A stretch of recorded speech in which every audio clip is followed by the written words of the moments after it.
ఆ నోటికి మొక్కాలిరా నాయన. తరచూ ఈ కామెంట్ కేసీఆర్ నోటి వెంటనో కేటీఆర్ నోటి వెంటనో వస్తూ ఉంటుంది. ఎవరిని ఉద్దేశించో మీకు అర్థమయ్యే ఉంటుంది. అదే సీఎం రేవంత్ రెడ్డి మాట్లాడే తీరును వారు ఈ విధమైనటువంటి తమ వ్యాఖ్యల ద్వారా అయితే ప్రజలకు చేరవేసేటువంటి ప్రయత్నం చేస్తూ ఉన్నారు. ఆ మాటలు మాకు రావు అనేటువంటి అర్థం వస్తుంది. వాటికి మేము భయపడి చస్తూ ఉన్నామనేటువంటి పరోక్ష సందేశం కూడా ఇస్తున్నట్టుగా అయితే ఉంటాయి.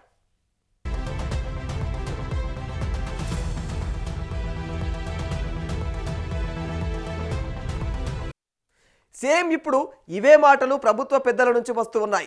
ఎవరి గురించో తెలుసా? ఇదే కొండా సురేఖ గురించట. మరి అవును, మరి ఆమె అంటే ప్రభుత్వ పెద్దలు గజ్జుమంటూ ఉన్నారట. ఆమె అంటే అంత భయమట మరి వాళ్ళందరికీ కూడా. మరిక ఏదైతే మచ్చుకు ఒక ఉదాహరణ చెప్పుకుంటే, కానీ రాజ్యసభ సభ్యుడు వేం నరేందర్ రెడ్డి వద్దకు ఒక పంచాయతీ వచ్చిందట గతంలో. మరి అది సురేఖ ఇలాకాకు చెందినటువంటి ఒక భూ పంచాయతీ.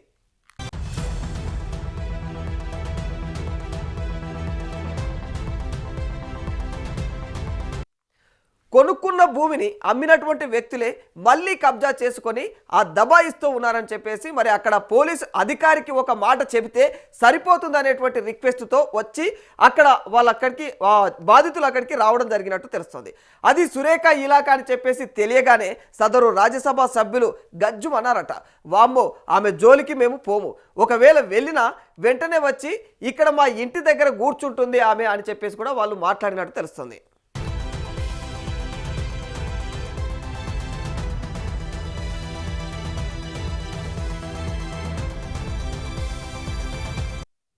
అంతేకాదు, ఎవరి రిఫరెన్స్తో మీరు వచ్చారో ఆ పెద్ద ఆయనకే ఫోన్ చేసి సారీ కోదండన్న, నేను ఈ పని చేయలేను అని చెప్పేసి కూడా చెప్పిండట.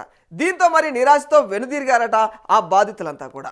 మరి నా బంగారు పుట్టలో వేలు పెడితే నేను ఊరుకుంటానా కుట్టకుండా అనేటువంటి సామెత ఉంది కదా, అచ్చం ఆ సామెతలాగే కొండా సురేఖ ఇలాకాలోనే వేలు పెట్టనికే భయపడి మరిక వాళ్ళందరూ కూడా ఊరుకోవడం జరిగింది. మరి అలాంటిది ఏకంగా మంత్రి పదవికే ఎసరు పెడితే బర్తరఫ్ చేస్తే పరిస్థితి ఎలా ఉంటుంది? ఇప్పుడు ఈ ఆలోచనలే పార్టీ పెద్దలను నిమ్మలంగా ఉండనీయడం లేనట్టు తెలుస్తోంది.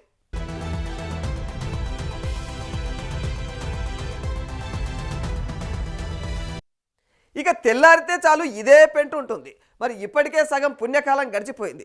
జనాలను అట్రాక్ట్ చేయడానికి పెద్దగా చేసిందేమీ లేదు. చేయాల్సిందంతా కూడా ఇప్పుడే ఉంది.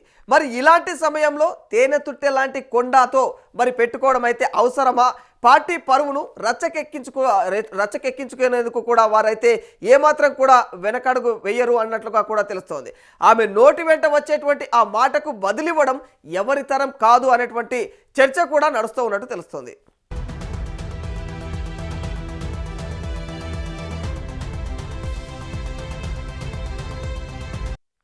అందుకే దీన్ని కొద్ది రోజులు కోల్డ్ స్టోరేజ్లో పెడితే అంతా మర్చిపోతారు. ఆ తర్వాత చూసుకుందాం అనేటువంటి ఆ మధ్య మార్గమైనటువంటి పరిష్కారం అధిష్టానం అయితే మధ్యలో ఉన్నట్టు తెలుస్తోంది. కొండా సురేఖ అంశాన్ని ఇటు బీజేపీ అటు బీఆర్ఎస్ రెండూ కూడా ఆసక్తికరంగా గమనిస్తూ ఉన్నాయి.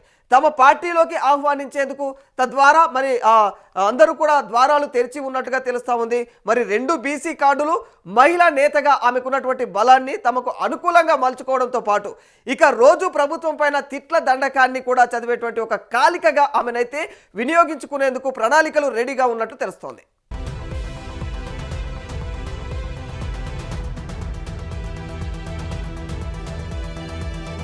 కానీ దీన్ని పార్టీ అంతర్గత వ్యవహారంగా భావించిన సీఎం దీనిపైన బహిరంగంగా మరిక ఏమి మాట్లాడలేనని చెప్పేసి కూడా ఆయన చెబుతూనే అధిష్టానం ఏం నిర్ణయం తీసుకున్నా అంతా కట్టుబడి ఉండాలని చెప్పేసి షరతు విధించినట్టుగా కూడా మాట్లాడారు.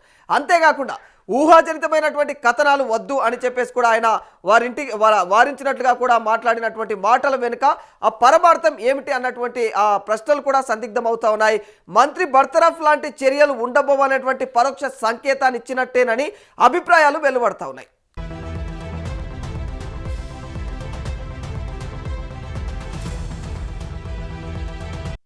ఇదివరకే ఒకసారి అధిష్టానం కొండా సురేఖను క్షమించి వదిలేయడం జరిగింది. మరి మంత్రి హోదాలో ఉండి నటి సమంత పైన అనుచితమైనటువంటి వ్యాఖ్యలు చేయడంతో పార్టీలో తీవ్రమైనటువంటి చర్చకు కూడా తెరలేపింది ఆ టైంలో. మరి హీరో నాగార్జున ఆమె పైన పరువు నష్టం దావా కూడా వేసి కోర్టుకి ఇచ్చినటువంటి అంశం కూడా ప్రభుత్వాన్ని ఇబ్బందుల పాలు చేసినటువంటి సిచ్యువేషన్ ఏర్పడినుండే. మరి ఈ వ్యవహారంలో సీఎం రేవంత్ రెడ్డితో పాటు పీసీసీ చీఫ్ మహేష్ కుమార్ గౌడ్ కూడా కొండా సురేఖకు తోడుగా నిలిచారు.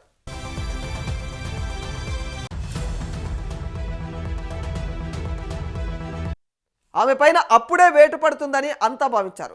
అంతకుముందు ఆమె తన యొక్క కూతురు సుస్మితతో మాట్లాడినటువంటి వీడియో కాల్ కామెంట్స్ కూడా వైరల్ అయిపోయాయి. మరి వెంటనే ఆమె చుట్టూ కూడా వివాదాలు ఈ విధంగా ముసురుకోవడంతో ఇక వేటు తప్పదని అందరూ అనుకున్నారు. కానీ సర్కార్ ఏర్పడిన తొలి నాళ్లలోనే ఇలాంటి ఒడిదిడుకులు మరి ఇక పాలన పరంగా అయితే ఆటంకాలు వస్తాయనేటువంటి కోణంతో పాటు దీన్ని పెద్దగా చర్చకు తీసుకురావడం ద్వారా కూడా ప్రతిపక్షాలకు అస్త్రం కానివద్దనేటువంటి వ్యూహంలో భాగంగా ఈ యొక్క వివాదాన్ని సద్దుమణిగేలాగా చేసింది కూడా అధిష్టానమే.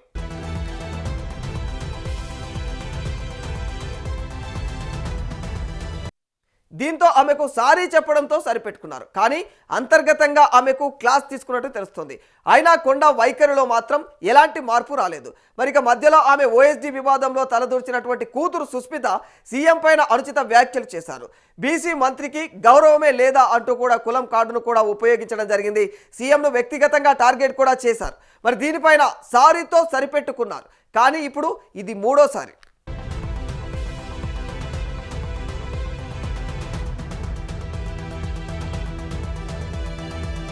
కొండా సురేఖ ఏం కామెంట్స్ చేయకున్నా కూతురు చేసిన రచ్చను ఆమె సమర్థించడమే పెద్ద వివాదానికి దారితీసిందని చెప్పుకోవాలి. మరి కూతురు రాజకీయ వ్యవహారంతో తనకు సంబంధం లేదనేటువంటి విధంగా కూడా ఆమె లేఖ రాయడం, మరి నోటీసు ఉపసంహరించుకోవాలని కూడా తిరిగి అధిష్టానానికే సూచన చేసేటువంటి విధంగా ఆమె వ్యవహారం ఉండటంతో అయితే మరి అగ్గి మీద గుగ్గిలంలాగా మారిపోయింది వ్యవహారం అంతా కూడా.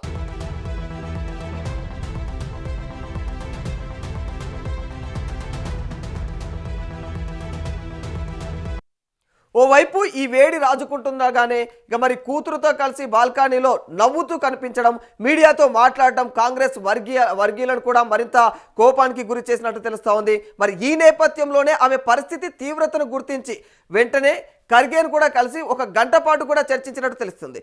మరి దాడి తప్పులు దానికి సంబంధించినటువంటి అంటే దాసుడి తప్పులు దండంతో సరి అన్నట్టుగా మరి ఈ క్షమాభిక్ష పెట్టి క్లాస్ తీసుకుని వదిలేసి ఉంటారనేటువంటి ప్రచారం కూడా జరుగుతుంది ప్రస్తుతం.